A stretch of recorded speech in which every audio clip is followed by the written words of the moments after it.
시청자 여러분 안녕하십니까? BOA 뉴스투데이 시작합니다.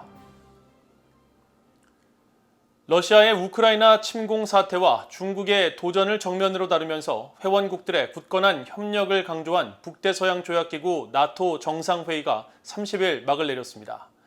특히 이번 회의에서는 처음으로 한국 등 인도태평양 국가 정상들이 참여했는데 한국의 윤석열 대통령은 나토 사무총장과 만나 북한 핵 문제 해결을 위한 협력을 요청했고 나토 사무총장은 한국 정부의 대북 정책에 대한 지지 입장을 밝혔습니다. 첫 소식 조은정 기자가 보도합니다. 러시아의 우크라이나 침공을 규탄한 북대서양 조약기구 나토의 정상들이 이틀 일정의 정상회의를 마무리하는 기자회견에서 조 바이든 대통령은 이번 정상회의는 역사적이었다고 평가했습니다. At this summit, we rallied our alliances to meet both the direct threats of Russia poses to Europe and the systemic challenges that China poses to a rules-based world order. 바이든 대통령은 또 한국과 일본, 호주, 뉴질랜드 등 인도태평양 협력국들이 나토 정상회의에 처음으로 참여했다면서 중국 도전에 대응한 회의에 의미를 부여했습니다. Bringing together democratic allies and partners from the Atlantic and the Pacific to focus on the challenges that matter to our future and to defend the rules-based order against the challenges, including from China. 이엔스 스톨텐베르그 나토 사무총장은 핀란드와 스웨덴의 나토 참여를 강조하면서 이번 정상회의에서는 동맹의 미래에 대한 중요한 결정들이 내려졌다고 평가했습니다. We agreed on the fundamental shift in our deterrence and defense. We agreed to invite Finland and Sweden to join our alliance. And we agreed on long-term support for Ukraine. We agreed NATO's new strategic concept, and we agreed to deepen our relationships with some of the alliance's closest partners, not least in the Indo-Pacific. 스톨텐베르그 나토 사무총장을 만난 한국의 윤석열 대통령은 올해 하반기 한국과 나토 간 새로운 파트너십 체결을 통해 협력이 확대되고 나토 주재 한국 대표부 개설로 소통이 보다 제도화될 수 있기를 기대한다고 밝혔습니다. 또 북한 핵이 중대한 위협이라는 점을 언급하면서 한국 정부 대북 정책에 대한 나토의 지속적인 관심과 협력을 당부했습니다. 스톨텐베르그 사무총장은 한국 정부 입장에 대한 변함없는 지지와 지속적인 공조 의지를 재확인했습니다. 윤 대통령은 보리스 존슨 영국 총리와도 만나 경제 안보와 첨단 기술, 원자력, 기후변화 같은 다양한 분야의 양국 협력을 대폭 확대한 양자 프레임워크를 채택했습니다. 또 윤 대통령은 존슨 총리에게 북한의 완전한 비핵화 달성을 위해 유엔 안보리 상임이사국인 영국의 지지와 협조를 당부했고 존슨 총리는 한국 정부의 대북 정책에 지지를 나타내며 변함없는 공조 의지를 밝혔다고 한국 대통령실이 밝혔습니다. BOA 뉴스 조은정입니다. 브라이언 넬슨 미국 재무부 테러 금융정보 담당 차관이 한국 방문 기간에 북한 등의 침략에 대응해 한국과의 긴밀한 협력 방안 등을 논의했다고 미국 재무부가 밝혔습니다. 재무부는 보도자료를 통해 넬슨 차관이 북한의 침략과 러시아의 우크라이나 침공에 따른 제재 부과 등 한국 정부와의 긴밀한 협력을 위해 지난달 27일부터 29일까지 서울을 방문했다고 밝혔습니다. 이어 재무부는 최근 몇 달 동안 금융 촉진자와 조달 네트워크, 가상화폐 탈취, 수익 자금 세탁에 사용되는 믹서 등에 대한 제재를 포함해 북한의 수익 창출 활동을 목표로 삼아왔다고 강조했습니다.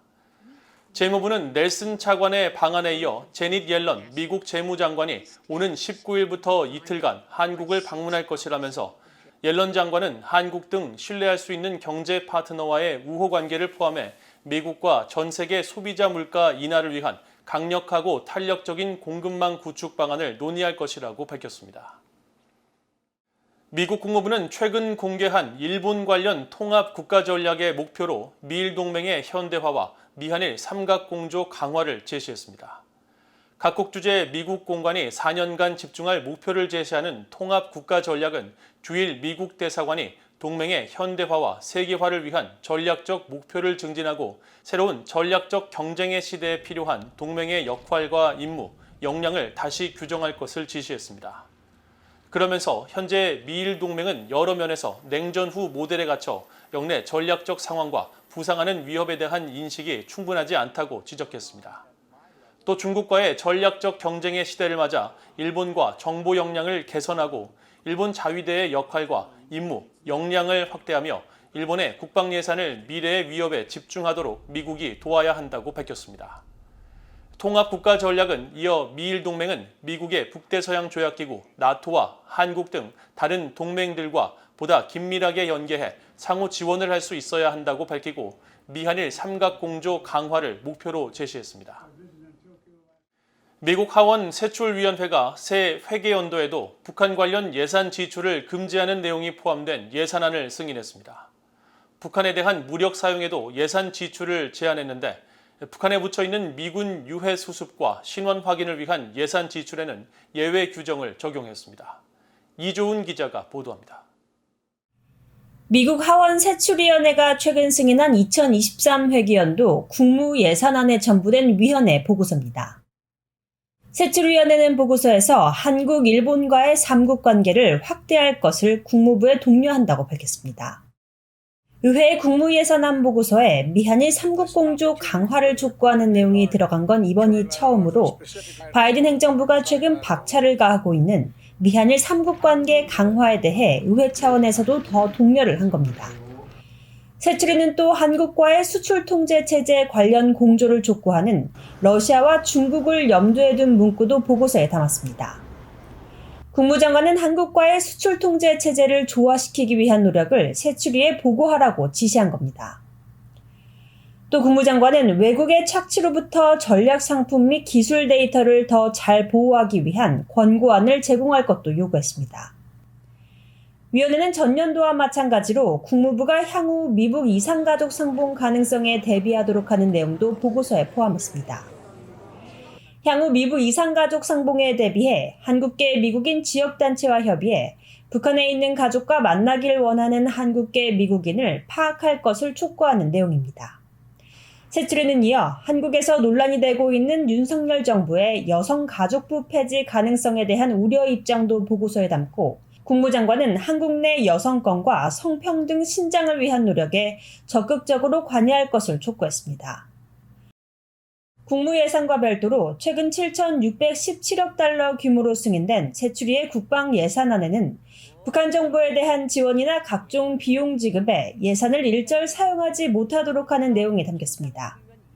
다만 북한 내 미군 유해 수습과 신원 확인 관련 활동에 한해선 예외 규정을 뒀습니다. 하원 세출위의 국방 예산안에는 북한과 이란에 대한 무력 사용의 예산 지출을 제한하는 내용도 포함됐습니다. 행정부의 북한과 이란에 대한 무력 사용을 의회가 예산권을 사용해 제한할 수 있다는 점을 분명히 한 것으로 전년도부터 국방 예산안에 담기기 시작했습니다. 이번에 승인된 예산안은 세칙위원회로 회부돼 각종 수정안 포함을 위한 심의를 거친 뒤 본회의 표결에 붙여질 예정입니다. VA 뉴스 이조은입니다. 미국 정부가 북한 등 해외 랜섬웨어 공격에 대한 강력한 보호 방안을 마련하도록 하는 내용의 법안이 미국 하원에 발의됐습니다. 공화당의 거스 빌리라키스 하원 의원이 최근 발의한 랜섬웨어 법안은 해외 위협으로부터 미국 내 온라인 소비자를 보호하기 위해 2006년 제정된 안전망법의 개정안으로 랜섬웨어와 같은 해외 사이버 관련 공격과 관련해 평가 보고서를 의회에 제출할 것을 연방거래위원회 FTC에 요구하는 조항을 기존 안전망법에 추가하도록 했습니다. 또 랜섬웨어와 같은 사이버 공격에 대한 평가가 필요한 나라로 북한을 포함해 러시아와 중국, 이란이 지목됐고 FTC는 북한 등 해당 나라들에 위치한 개인이나 기업, 정부가 연루된 사이버 공격에 관한 접수 규모와 세부 내용을 담은 보고서를 의회에 제출할 것을 요구하는 내용이 담겼습니다. 과거 공산국가로 유럽의 북한으로 악명이 높았던 알바니아에서 탈출해 핀란드에 정착한 알바니아계 핀란드인이 최근 한국의 탈북 청소년들을 초청해 격려하고 북한의 참혹한 실상을 핀란드인들에게 소개하는 행사를 열었습니다. 핀란드의 한 장애인 특수학교에 근무 중인 55살의 밀토 마르코 씨는 30일 VOA에 지난 18일부터 한국의 탈북 청소년 대안학교인 두리아나 국제학교 관계자들과 학생 8명 등 10명을 초청해 핀란드 교회들과 교류하고 캠핑 등 유익한 시간을 가졌으며 탈북민들의 안전과 북한 주민들의 조속한 자유를 기원했다고 말했습니다. 마르코 씨는 또 옛 공산 유럽 국가 중에서도 알바니아는 가장 폐쇄적이어서 북한과 매우 비슷했다며 당시 자신의 친척 등 많은 사람들이 자유를 찾아 목숨을 걸고 조국을 탈출하는 아픈 역사가 있어 탈북민들의 아픔을 누구보다 잘 이해할 수 있다고 설명했습니다. 탈북 청소년들을 인솔한 두리하나 국제학교 교장 천기원 목사는 북한과 중국 당국의 국경 봉쇄 등 비인간적인 정책과 코로나 여파 등으로 탈북민들의 상황이 어느 때보다 열악한 상황에서 마르코 씨의 헌신과 탈북민들에 대한 핀란드 기독교인들의 관심에 큰 감동과 위로를 받았다고 말하고 이런 교류를 지속해 유럽 사회 한반도 비핵화뿐 아니라 북한 주민들의 인권 참상과 자유의 필요성에 관해 더 폭넓게 알릴 수 있기를 바란다고 강조했습니다. 이상으로 VOA 뉴스투데이를 모두 마칩니다. 시청해주신 여러분 고맙습니다.